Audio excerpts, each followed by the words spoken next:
رحم والا، یوم جزا کا مالک،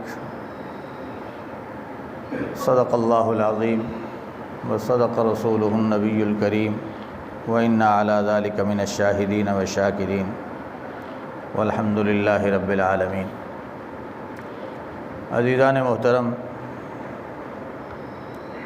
یہ قرآن کریم کی سب سے پہلی سورت ہے جس کا نام سورہ فاتحہ ہے۔ حضرت علامہ جلال الدین سیوطی رحمہ اللہ نے سورہ فاتحہ کے 25 نام لکھے ہیں، جن میں اس سورت کو ام الکتاب بھی کہا جاتا ہے، ام القرآن بھی کہا جاتا ہے، فاتحہ بھی کہا جاتا ہے، سورۃ الوافیہ، سورۃ الکافیہ، اسی طرح متعدد نام ہیں اس سورت کے۔ حدیث شریف میں اس سورت کے بہت فضائل بیان ہوئے ہیں، چند ایک عرض کر دیتا ہوں۔ ایک حدیث میں حضور پاک صلی اللہ علیہ وسلم نے ارشاد فرمایا کہ الفاتحۃ دواء لکل داء، کہ یہ سورہ فاتحہ دنیا کے اندر ہر بیماری کا علاج ہے، ہر بیماری کی اللہ تعالیٰ نے اس میں شفا رکھی ہے۔ دوسری حدیث میں ارشاد فرمایا کہ جب سورہ فاتحہ نازل ہوئی، حضرت جبرائیل امین علیہ الصلاۃ تشریف لائے، آ کر کہتے ہیں یا رسول اللہ، آپ کو اور آپ کی امت کو مبارک ہو۔ حضور فرماتے ہیں کس چیز کی مبارک؟ فرمایا اللہ تعالیٰ نے آپ کو اور آپ کی امت کو 2 ایسے انعام دیے ہیں کہ وہ 2 انعام آدم علیہ السلام سے لے کر جناب حضرت عیسیٰ علیہ السلام تک جتنے انبیاء اس دنیا میں تشریف لائے ہیں، یہ 2 انعام کسی نبی کی کسی امت کو نہیں ملے۔ حضور نے فرمایا کہ میں نے پوچھا جبرائیل وہ کون سے 2 انعام ہیں؟ تو حضرت جبرائیل امین علیہ السلام نے فرمایا کہ آپ کو اور آپ کی امت کو جو مخصوص انعام ملے ہیں وہ ایک سورہ فاتحہ ہے اور دوسرا سورہ بقرہ کی آخری آیات، سورہ بقرہ کی آخری آیات۔ فرمایا یہ 2 نعمتیں اس امت کی خصوصیت ہیں، اس امت کے علاوہ اللہ تبارک و تعالی نے کسی قوم کو یہ نعمتیں عطا نہیں کی۔ دوسری بات یہ کہ سورہ فاتحہ اس کو قرآن عظیم بھی کہا گیا ہے، اکیلی سورہ فاتحہ کو۔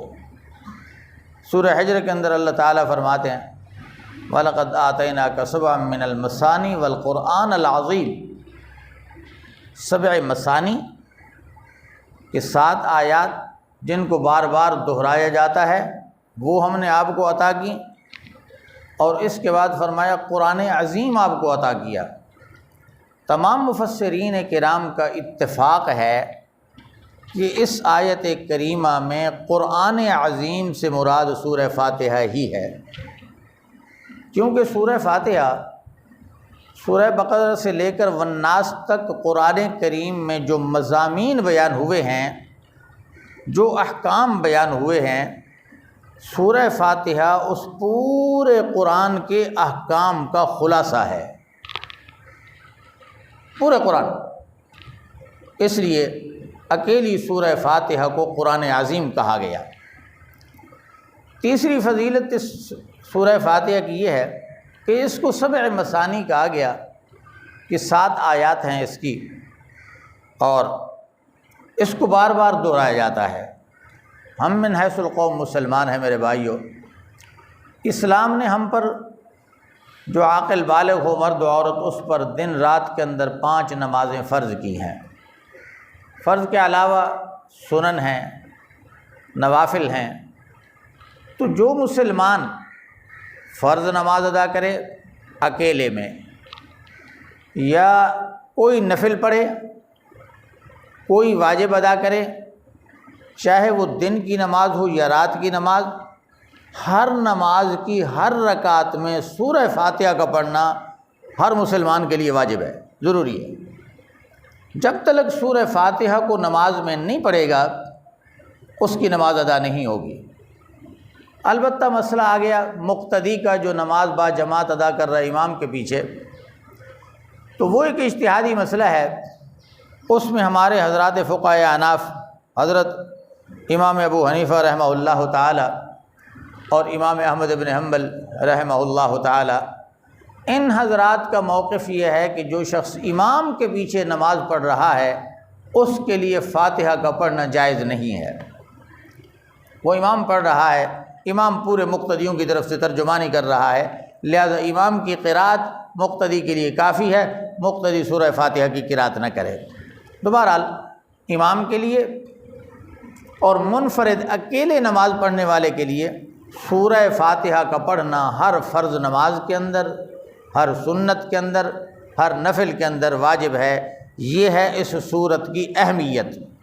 چوتھی بات کہ قرآن کریم کی یہ سورت وہ عجیب سورت ہے کہ پوری کی پوری سورت 7 آیات پر مشتمل ایک ہی بار نازل ہوئی۔ اس سے پہلے سورہ علق یعنی اقرأ بسم ربک الذی کی کچھ آیات، سورہ مدثر کی کچھ آیات نازل ہو چکی تھیں، لیکن پوری صورتیں نازل نہیں ہوئیں۔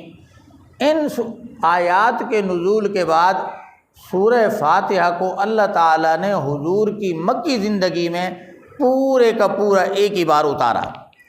علامہ سیوطی رحمہ اللہ نے تو ایک اور بات لکھی، وہ فرماتے ہیں کہ ایک اور اعزاز بھی سورہ فاتحہ کو حاصل ہے کہ سورہ فاتحہ کا نزول 2 بار ہوا ہے، مکہ میں بھی ہوا ہے، مدینہ میں دوبارہ ہوا ہے۔ اب اس اعتبار سے اس سورت کو مکی کہا جائے تو بھی ٹھیک ہے، اگر اس سورت کو مدنی سورت کہا جائے تو بھی ٹھیک ہے کہ اس کا نزول 2 بار ہوا ہے۔ اور جب بھی اس کا نزول ہوا ہے تو جبرائیل امین علیہ السلام اکیلے نہیں آئے، بلکہ ہزاروں فرشتوں کے جرمٹ میں، ہزاروں فرشتوں کے اس لاؤ لشکر میں یہ اس سورت کی وحی لے کر رسول اللہ صلی اللہ علیہ وسلم کے پاس آئے ہیں۔ میرے محترم بھائیو، یہ ایک عظیم سورت ہے۔ اس سورت کی ابتدا اللہ تعالیٰ فرما رہے ہیں الحمدللہ رب العالمین۔ معنی کیا ہے؟ ساری تعریفیں، ساری ستائشیں اللہ کے لیے ہیں جو رب ہیں العالمین، سارے جہانوں کے۔ اب حمد کیا ہے؟ حمد کا معنی ہوتا ہے زبان سے کسی شے کی تعریف کرنا۔ دنیا میں کیا ہوتا ہے میرے بھائیو، بات ذرا سمجھو کہ ایک انسان جب کسی شے کی تعریف کرتا ہے نا، تعریف اس شے کی ہوتی ہے جس کے اندر کوئی کمال ہو۔ کیا ہو؟ کمال پر تعریف ہوتی ہے، کمال کے بغیر تعریف نہیں ہوتی۔ اب ہم دنیا میں جب کمالات دیکھتے ہیں تو دنیا کے سارے کمالات ایک ذات واحد، ذات کبریا اللہ تبارک و تعالی کی ذات میں ملتے ہیں۔ اللہ کے کمالات کائنات کی اندر مخلوق میں کہیں کوئی اس کا تصور ہی نہیں ہے۔ مثلا خالق کائنات نے آسمان کو بغیر ستون کے بنایا، یہ اسی کی قدرت کا کمال ہے۔ زمین کو بچھایا، یہ اسی کی قدرت کا کمال ہے۔ لاکھوں کروڑوں اربوں انسانوں کو پیدا کیا، قد و قامت ایک ہے، ماں باپ ایک ہیں، جنس ایک ہے، مادہ ایک ہے، لیکن خمیر اور مٹی ایک ہے۔ اس کے باوجود کیا ہے؟ ہر انسان کے دوسرے سے چہرے کے خد و خال، نقش و نگار الگ ہیں۔ اربوں انسانوں میں ایک انسان کے چہرے کے خد و خال دوسرے سے نہیں ملتے۔ خدا کے بعد تصویروں کے کتنے خزانے ہیں، کس قدر خزانے ہیں۔ اس نے انسان کی ظاہری اجساد کو، باطنی اعصاب کو، اعضاء کو بنایا ہے کس کمال قدرت کے ساتھ۔ تو انسان کا اپنا جسم ہی اس کی قدرت کا ایک شاہکار ہے، جس پر اللہ تعالیٰ قرآن پاک میں فرماتے ہیں وَفِي أَنفُسِكُمْ افلا تبصرون وفی انفسکم افلا تبصرون، اے انسانوں کیا تم اپنے اس 6 سے 5 فٹ یا 7 فٹ کے قد و قامت میں غور نہیں کرتے ہو کہ خدا نے تمہارے اس ڈھانچے کو کیسے بنایا، اس کے اندر کیا کیا خوبیاں پیدا کی، کیا کیا کمالات رکھے۔ ایک آنکھ کا گوشہ پیدا کیا، اس گوشے کے اندر نور رکھ دیا، انسان سارے جہان کا مشاہدہ کرتا ہے۔ اگر یہ گوشہ چشم تو پیدا کرے، نور پیدا نہ کرے تو کیا ہوگا؟ دنیا اس کو اندھا کہے گی۔ زبان کا لوتھڑا تو پیدا کر دے لیکن اس سے قوت گویائی سلب کر لے تو دنیا کیا کہے گی؟ گونگا کہے گی، معذور کہے گی۔ کان کا آلہ تو ہو لیکن قوت سماعت نہ ہو، سننے کی طاقت چھین لے خدا تو دنیا بہرا کہے گی۔ کیا کہے گی؟ دماغ کے اندر اللہ تعالیٰ نے عقل رکھی ہے، انسان سوچتا ہے کہ نفع کی چیز کیا ہے، نقصان کی کیا ہے۔ اگر اللہ تعالیٰ دماغ پیدا کر کے عقل چھین لے، اعلیٰ دماغ تو ہو لیکن اس میں عقل کے تصورات نہ ہوں تو دنیا مجنون اور پاگل کہے گی، احمق کہے گی۔ میرے بھائیو، ہمارا ظاہر ہو ہمارا باطن ہو، یہ سارا خدا کی قدرت کا کمال ہے۔ اس لیے دنیا کا ہر کمال انسان سے ہٹ کر دیکھیں، آپ کو حیوانات ملیں گے، پہاڑ ملیں گے، یہ ندی نالے ملیں گے، موسم برسات کے اندر بارش ملے گی، بارش کا ایک قطرہ ملے گا، زمین کی نباتات میں آپ کے درخت ملیں گے، پھلدار ملیں گے، پھولدار ملیں گے۔ گلاب کی پتی میں خوشبو کس نے پیدا کی؟ چنبیلی کی اس چھوٹی سی پتی میں خوشبو کس نے رکھی؟ کس نے رکھی؟ اس کے اندر ہریالی اور یہ خوبصورت منظر کس نے پیدا کیا؟ یقیناً تبارک اللہ احسن الخالقین۔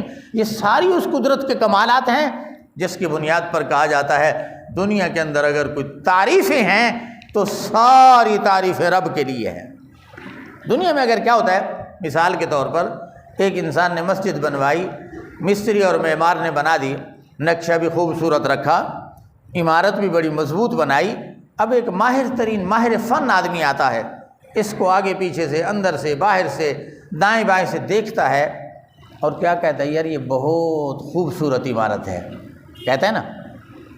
عمارت کو دیکھ کر تعریف عمارت کی کرتا ہے، لیکن حقیقت میں یہ عمارت کی تعریف نہیں ہے، عمارت کے بنانے والے کی تعریف ہے کہ بنانے والا ماہر ہے، بنانے والا ماہر ہے۔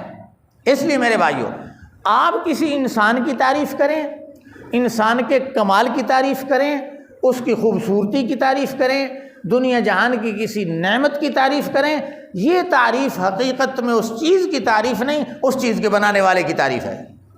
اور کائنات کی ان تمام اشیاء کو بنانے والا وہ ایک صرف اللہ وحدہ لا شریک ہے، اس کے سوا کوئی نہیں ہے۔ اس لیے فرمایا الحمدللہ، دنیا کی ساری تعریفیں چاہے وہ انسان کی زبان سے نکلیں، مرد کی زبان سے نکلیں، عورت کی زبان سے نکلیں، فرشتے کی زبان سے نکلیں، جنات کی زبان سے نکلیں، حیوانات سے نکلیں، نباتات سے نکلیں، انہی کی حال اور شایہ نشان کے مطابق مخلوق کے کسی فرد سے جو تعریف نکلے، اس تعریف کا حقیقی مستحق وہ صرف رب العالمین ہے۔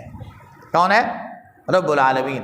اللہ تعالیٰ سے دعا ہے اللہ ہمیں اپنی ذات کی معرفت نصیب کرے تاکہ ہم اس رب کو پہچانیں اور ہمارے دلوں کے اندر اس کی عظمت پیدا ہو۔